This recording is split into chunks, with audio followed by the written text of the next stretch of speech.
7வது முறையாக திமுக ஆட்சி அமைக்கும் முதலமைச்சர் மு க ஸ்டாலின் உறுதி.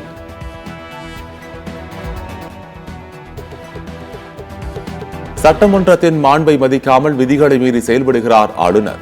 ஆளுநர் உரைக்கான பதிலுரையில் முதலமைச்சர் மு க ஸ்டாலின் குற்றச்சாட்டு. திராவிட மாடல் ஆட்சி என்று சொல்லும் போது சிலருக்கு வயிறு எரிகிறது. திராவிட மாடல் என்றால் சமத்துவ சமூகம் என முதலமைச்சர் விளக்கம்.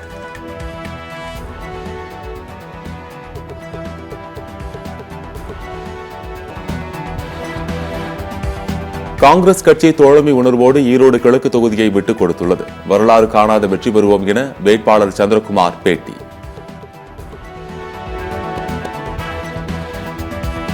பொள்ளாச்சி சம்பவத்தில் முதலமைச்சர் கூறியதுதான் உண்மை. எடப்பாடி பழனிசாமி கூறியது உண்மைக்கு மாறானது என சபாநாயகர் அப்பாவு தகவல். சட்டப்பேரவை தேதி குறிப்பிடாமல் ஒத்திவைப்பு.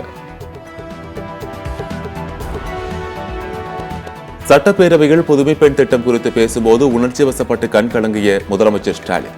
புதுமை பெண் திட்டத்தால் உயர்கல்வியில் சேரும் மாணவிகளின் எண்ணிக்கை அதிகரித்துள்ளதாக முதலமைச்சர் பெருமிதம்.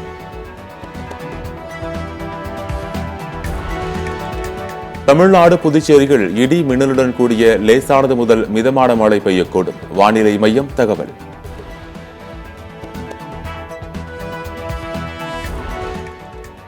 பெண்களுக்கு எதிரான குற்றங்களை தடுப்பதற்கு புதிய சட்ட மசோதா சட்டப்பேரவையில் நிறைவேறியது.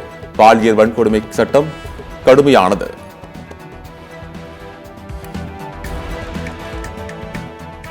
கலிபோர்னியா தீ விபத்தில் அமெரிக்க துணை அதிபர் கமலா ஹாரிஸ் வீடு பாதிப்பு. பொதுமக்கள் அங்கிருந்து வெளியேற்றப்பட்டனர்.